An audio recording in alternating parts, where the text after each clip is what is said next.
The next story is going to be called The Slow Little Turtle.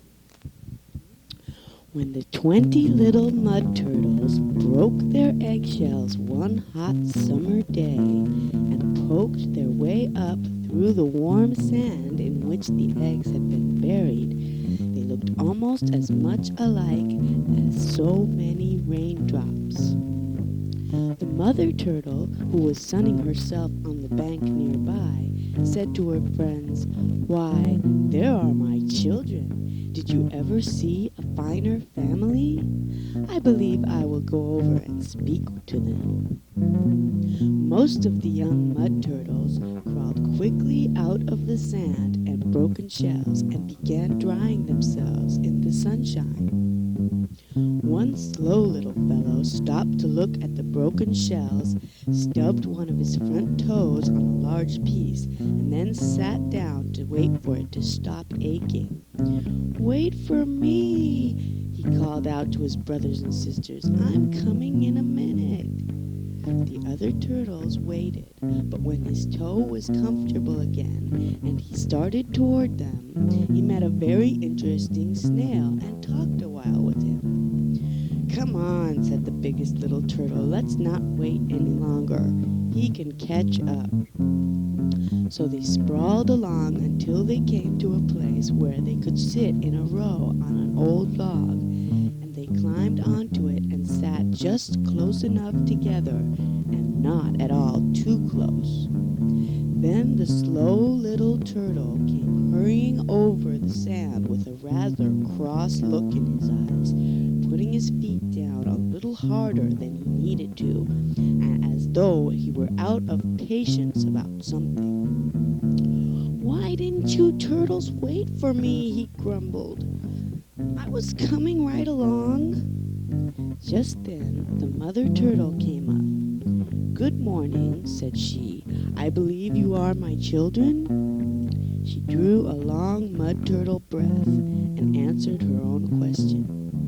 "Yes," she said, "you certainly are, for I saw you scrambling out of the sand a little while ago, and you came from the very place where I laid my eggs and covered them during the first really warm nights this year.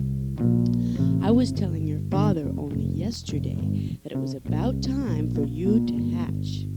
The sun had been so hot lately that I was sure you would do well." The mother turtle stretched her head this way and that until there was hardly a wrinkle left in her neck skin. She was so eager to see them all. "Why aren't you up there with your brothers and sisters?" she asked suddenly of the slow little turtle, who was trying to make a place for himself on the log. "They didn't wait for me," he said. "I was coming right along, but they wouldn't wait. I think they are just as mean." The mother turtle raised one of her forefeet until all 5 of its toes with their strong claws were pointing at him. She also raised her head as far up as her upper shell would let her. "So you are the one," she said. "I thought you were when I heard you trying to make the others wait. It is too bad." She looked so stern that the slow little turtle didn't dare finish what he had begun to say, yet down in his little turtle heart he thought, "Now they are going to catch it." He was sure his mother was going to scold the other turtle children for leaving him. He wanted to see what they would do, so he looked out of his right eye at the 10 brothers and sisters on that side, and out of his left eye at the 9 brothers and sisters on that side. He could do this very easily because his eyes are not on the front of his head, but one on each side. "I have raised families of young turtles every year," said the mother turtle. "The first year I had only a few children. The next year I had more, and so it has gone, every year a few more children than the year before, until now I never know quite how many I do have. But there is always one slow little turtle who lags behind and wants the others to wait for him. That makes him miss his share of good things, and then he is certain to think that it is somebody else's fault. The slow little turtle felt the 10 brothers and sisters on his right side looking at him out of their left eyes, and the 9 brothers and sisters on his left side looking at him out of their right eyes. He drew in his head and his tail and his legs until all they could see was his rounded upper shell, his shell side walls, and the yellow edge of his flat lower shell. He would have liked to draw them in too, but of course he couldn't do that. "I did hope," said the mother turtle, "that I might have one family without such a child in it. I cannot help loving even a slow child who is cross, if he is hatched from one of my eggs. Yet it makes me sad, very, very sad." "Try to get over this," she said to the slow little turtle, "before it is too late. And you," she added, turning to his brothers and sisters, "must be patient with him. We shall not have him with us long." "What do you mean?" asked the slow little turtle, peeping out from between his shells. "I'm not going away." "You do not want to," said his mother, "but you will not be with us long unless you learn to keep up with the rest. Something always happens to pond people who are too slow. I cannot tell you what it will be, yet it is sure to be something. I remember so well my first slow child and how he—" She began to cry, and since she could not easily get her 4 feet to her eyes, she sprawled to the pond and swam off, with only her head and a little of her upper shell slowly showing above the water. The slow little turtle was really frightened by what his mother had said, and for a few days he tried to keep up with the others. Nothing happened to him, and so he grew careless and made people wait for him, just because he was not quite ready to go with them, or because he wanted to do this or look at that or talk to some other person. He was a very trying little turtle, yet his mother loved him and did not like it when the rest called him a land tortoise. It is all right, you know, to be a land tortoise when your father and mother are land tortoises, and these cousins of the turtles look so much like them that some people cannot tell them apart. They forget that tortoises live on land, have higher back shells, and move slowly. Turtles live more in the water and can move quickly if they will. This is why other turtles sometimes make fun of a slow brother by calling him a land tortoise. One beautiful sunshiny afternoon, when most of the 20 little turtles were sitting on a floating log by the edge of the pond, their mother was with some of her friends on another log nearby. She looked often at her children and thought how handsome their rounded up back shells were in the sunshine, with the little red and yellow markings showing on the black. She could see their strong little pointed tails too, and their webbed feet with a stout claw on each toe. She was so proud that she could not help talking about them. "Is there a sight any more beautiful," she said, "than a row of good little turtles?" "Yes," said a fine old fellow who was floating near her, "a row of their mothers." He was a turtle whom she had never liked very well, but now she began to think that he was rather agreeable after all. She was just noticing how beautifully the skin wrinkled on his neck when she heard a splash and saw 2 great 2-legged animals wading into the pond from the shore.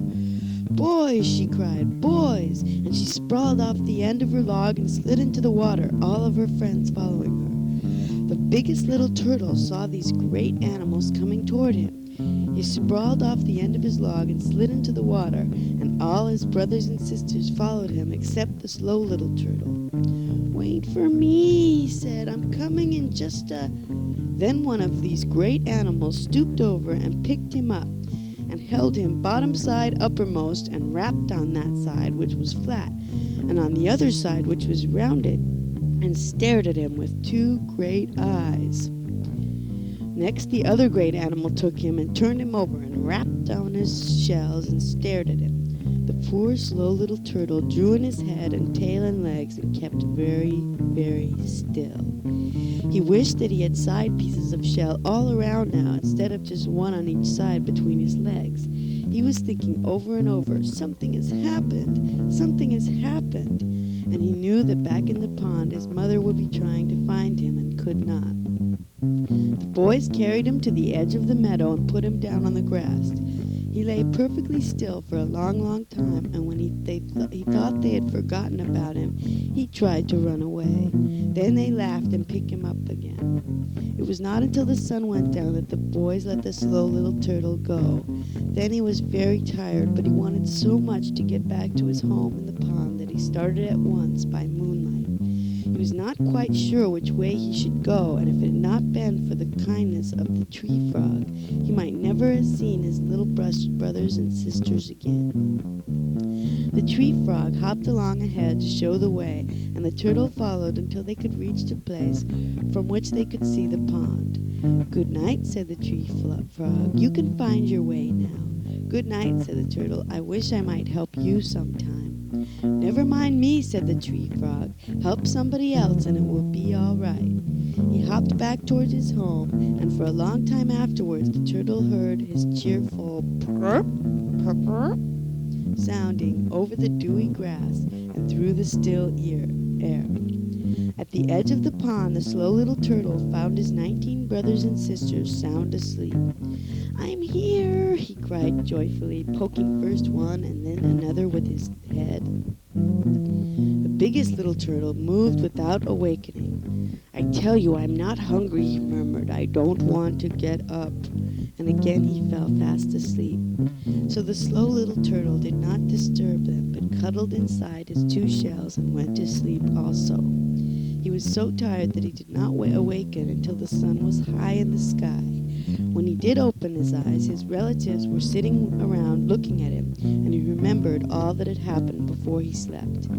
His mother came and leaned her shell lovingly against his. "If you will only learn to keep up with your brothers and sisters," she said, "I shall not be sorry that the boys carried you off." "You just wait and see," said the slow little turtle, and he was as good as his word. After that he was always the first to slip from the log to the water if anything scared them, and when one day a strange turtle from another pond came to visit, he said to the turtles who had always lived there, "Why do you call that young fellow the slow little turtle? He is the quickest one in his family." The pond people looked at each other and laughed. "After this we will call him the quick little turtle," they said. And that's the end of the story.